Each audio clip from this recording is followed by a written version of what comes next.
El asombroso circo digital es una serie animada independiente bastante famosa, que ha recibido muchos elogios, teniendo un fandom bastante amplio, que ha creado contenido basado en la serie, como fanarts, fanfics, teorías o vídeos de opinión, crítica y análisis, con mucha toxicidad y críticas negativas y ataques a su creador August Wark, por diferentes motivos.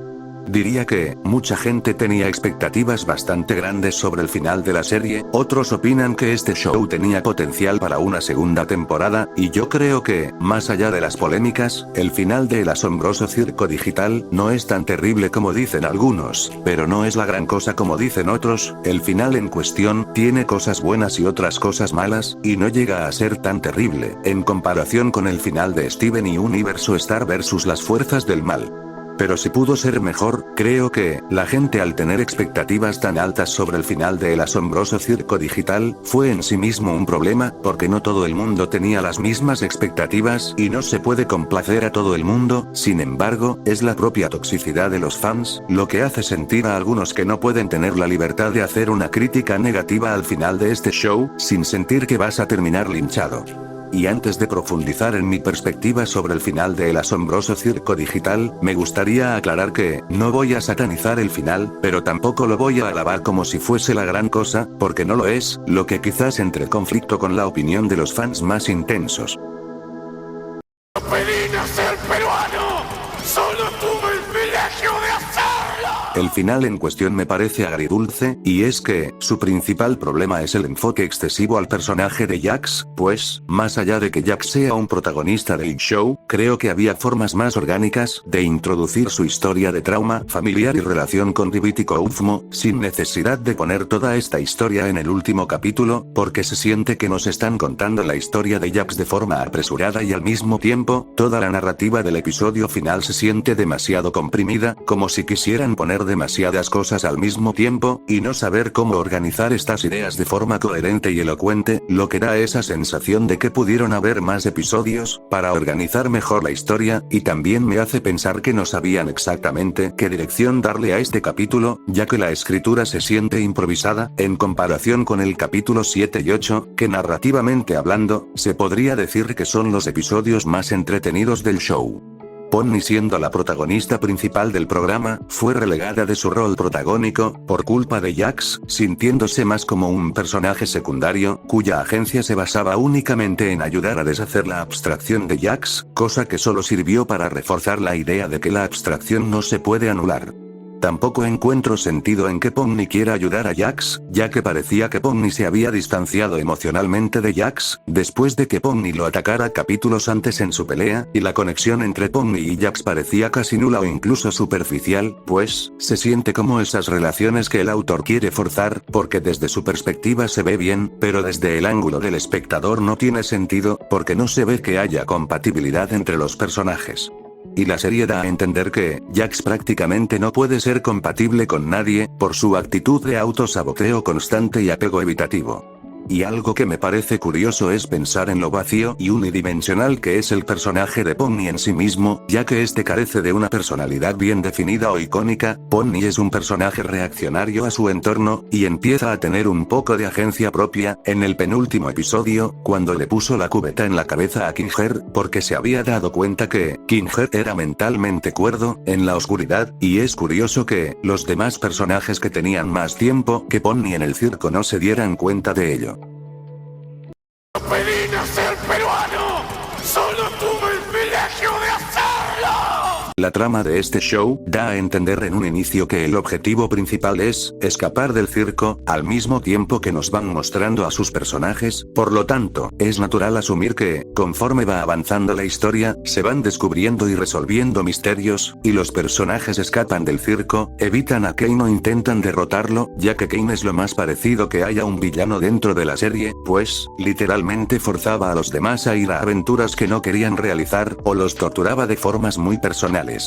Muchos fans intensos del asombroso circo digital suelen decir que la gente que critica el final de la serie es porque no entendió el show, diciendo que el enfoque de esta historia es la terapia de grupo y la introspección de sus personajes, pero siendo realistas, técnicamente sería solo la terapia de Jax y su introspección, porque Jax, a pesar de ser el personaje más odiado y polémico, es el que está mejor desarrollado irónicamente, y la misma protagonista parece un personaje secundario al final, pues, es evidente que esta serie es una proyección de Gus Work, y al mismo tiempo un desahogo del autor, y ese es el argumento que utilizan muchas personas para justificar la serie, como si la proyección y la catarsis fuesen algún tipo de permiso legal y moral, para justificar los vacíos narrativos de la serie, y si te atreves a señalar lo evidente, entonces dicen que eres un hater que no entendió la serie, un argumento completamente emocional y falaz, que termina cayendo en ataques personales.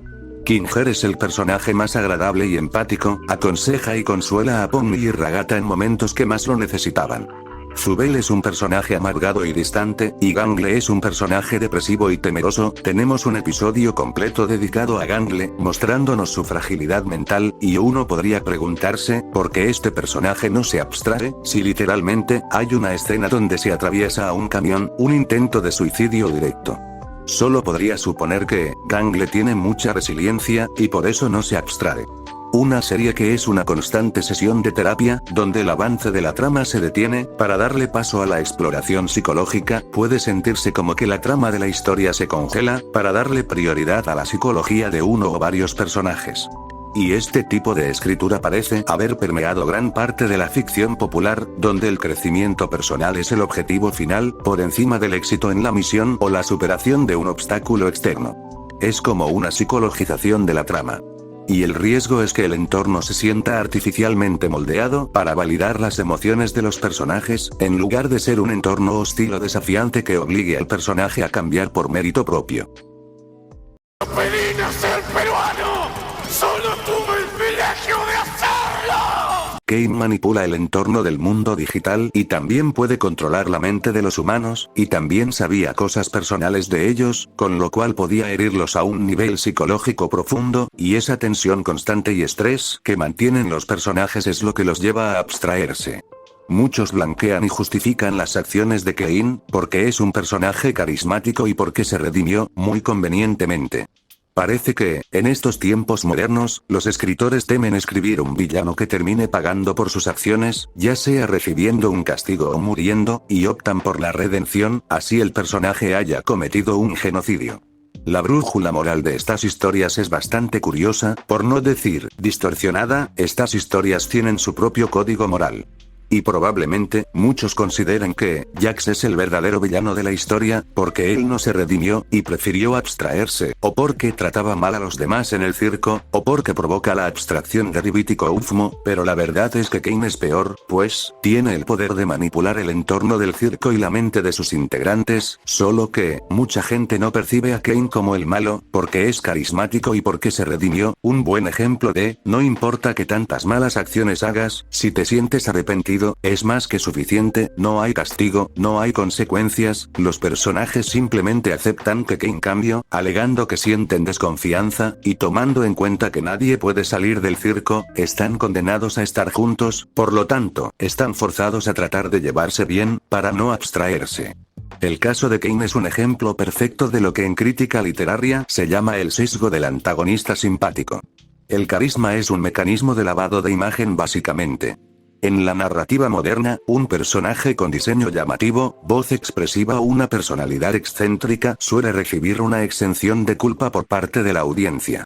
La verdadera redención en términos narrativos y éticos requiere que el personaje asuma el costo de sus actos. Si Kane simplemente decide ser bueno sin desmantelar el sistema que él mismo creó para torturar, o sin pagar un precio personal por el sufrimiento que causó, no es redención, es impunidad. Sin embargo, Kane propone no forzar a los demás a unirse a sus aventuras, y tomar en cuenta las sugerencias para aventuras de los demás, lo que representa un cambio significativo en la trama. Kane también se desfusiona de la inteligencia artificial azul, perdiendo poder en el circo. Sin embargo, los personajes abstraídos, por su culpa, no volverán. Y por último y no menos importante, añadiría que, el hecho de que Kane voluntariamente se desfusionara de la inteligencia artificial azul, y que no hubiese ninguna consecuencia, más allá de un comentario donde Kane dice que ahora es menos poderoso, es algo que encuentro profundamente decepcionante y sin sentido, pues, uno puede imaginar que, esa otra inteligencia artificial, también podría tener un avatar en el mundo digital y representar, un enemigo para Kane. Aparte, el propio destino de Kinger al final de la serie también decepciona, ya que al parecer volvió a su estado habitual de demencia, porque este personaje solo sirve para consolar a otros, en momentos determinantes de la trama, mientras que el resto del tiempo está demente. Uno podría suponer que, la demencia de Kinger es su mayor fortaleza para no abstraerse. Pedí nacer peruano. Solo tuve el privilegio de hacerlo. Creo que mi mayor descontento con el final de El asombroso circo digital, es como los personajes se toman con tanta naturalidad, el hecho de que son copias digitales, y que en realidad, nunca estuvieron atrapados en el mundo digital, porque sus versiones de la vida real, se encuentran viviendo sus vidas normalmente, sin saber que existen copias de sus conciencias atrapadas en un mundo digital, y creo que una revelación de ese tipo, debería de ser suficiente para causarle a todos, un dilema existencial, digno de una abstracción, e incluso, que genere odio a las versiones humanas de ellos mismos. No obstante, los personajes lo aceptan y ya, y esta apatía es narrativamente frustrante e inverosímil. Jax es el único personaje que parece tener un conflicto interno sobre este asunto al gritarle a Kinger por qué mató a Kane, y los demás simplemente lo aceptan y ya.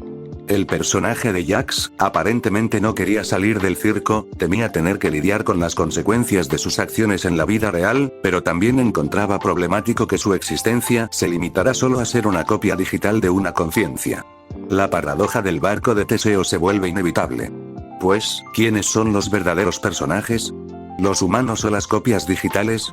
Algunos se pueden inclinar a pensar que, los humanos son los verdaderos, porque además de poseer una conciencia propia, tiene un cuerpo humano, y las copias digitales solo tienen una conciencia distorsionada, por culpa de Kane que manipuló sus mentes. Si bien, Kane menciona que, lo interesante de los humanos es su libre albedrío, la verdad es que, Kane constantemente, está renegando de su libertad a los personajes, al punto de alterar sus identidades, mediante la manipulación técnica de sus identidades y la amnesia impuesta. Es una contradicción flagrante. Kane no respeta el libre albedrío, sino que lo administra bajo sus propios términos y condiciones. Si Kane apreciara el libre albedrío de los personajes, no haría esto. El final falla al no otorgar a los personajes el peso de su propia revelación. Al normalizar el hecho de ser copias, la serie traiciona su propia premisa. Si no hay un cuestionamiento profundo sobre la identidad y la existencia, el trauma que el show tanto intenta explorar se siente, irónicamente, tan digital y desechable como los personajes mismos. Pedí nacer peruano. Solo tuve el privilegio de hacerlo. El asombroso circo digital sufre de una disonancia entre la promesa y la entrega. Prometió una odisea existencialista sobre el encierro y la libertad, pero entregó un tratado sobre la gestión emocional de un autor que, al final, prefiere perdonar a sus figuras de autoridad como Kane. Su protagonista, un personaje reaccionario y unidimensional, que es como una heroína, y también catalizador de un cambio en el entorno del circo. Pony termina siendo una observadora o una herramienta del desarrollo de Jax. Pony no tiene una personalidad definida y es simplemente un receptor de los traumas ajenos. Una historia que solo se puede valorar positivamente, gracias al culto a la personalidad que hay detrás de su autor. Parece que la gente en estos tiempos no puede empatizar sin proyectarse. La empatía, en su definición clásica, es la capacidad de comprender y sentir lo que el otro siente o experimenta. Sin embargo, en el fandom moderno, la empatía se ha degradado a algo más parecido al narcisismo narrativo. Si no eres como yo, si no sufres como yo, o si no representas mi identidad o trauma, no puedo conectar contigo. Cuando la audiencia exige proyectarse, el personaje deja de ser una entidad autónoma con su propia lógica interna y se convierte en un contenedor de las frustraciones del espectador. Históricamente, los personajes más memorables eran aquellos que, siendo muy distintos a nosotros, nos obligaban a expandir nuestra visión del mundo. Hoy las redes sociales y la cultura de la inmediatez han convertido esa ventana en un espejo. Si un personaje no actúa según la guía de supervivencia emocional que el fan considera correcta, el fan lo tilda de mal escrito o incoherente. La gente ya no quiere ver cómo un personaje enfrenta un entorno hostil, quiere ver cómo el entorno se moldea para validar el trauma del personaje. En el caso del asombroso circo digital, la proyección de la autora hacia la obra crea una burbuja de inmunidad. Si la obra es una manifestación directa de la psique de Buzzwork, la crítica se vuelve inútil. Porque la gente va a decir, ¿cómo vas a cuestionar la lógica de un trauma personal? Al blindar la obra bajo la etiqueta de, es un desahogo artístico, cualquier crítica a los vacíos narrativos, se descarta como una falta de sensibilidad. El fan que necesita proyectarse no busca una buena historia, busca una confirmación. Si Pony es vacía, es perfecto para que el espectador rellene ese vacío con sus propias inseguridades. Si un personaje tuviera una personalidad fuerte y definida, habría menos espacio para que el fan se meta dentro de él. Muchas veces, este fenómeno nace de la premisa de que solo podemos empatizar con lo que entendemos desde nuestra propia vivencia. Y esto es un error fundamental. La empatía humana nace precisamente del reconocimiento de la otredad. Si solo empatizamos con quien nos refleja, dejamos de ser espectadores críticos y nos convertimos en consumidores de espejos. Por eso, el final de la serie resulta tan decepcionante para quienes esperaban una épica de evasión o una lucha contra el sistema. La serie se cerró sobre sí misma. La historia dejó de ser sobre el circo, y pasó a ser sobre el trauma del autor, dejando al espectador fuera, a menos que se proyecte. Mucha gente no puede empatizar sin proyectarse. Porque la proyección es cómoda. Analizar críticamente a un personaje, entender sus motivaciones, o cuestionar sus actos, requiere un esfuerzo intelectual que implica distanciamiento. En cambio, sentirse identificado es un acto pasivo y emocional. La audiencia actual, inmersa en la cultura del fandom intensivo, ha sido educada para hacer suyo el producto. Cuando un show como el asombroso circo digital se construye sobre cimientos de introspección autorreferencial, facilita esta proyección. El resultado es un fandom que defiende la obra con uñas y dientes, no porque la obra sea una pieza de arte superior, sino porque la obra les ha dado las herramientas necesarias para validar su propio dolor, convirtiendo la crítica técnica en un campo de batalla emocional.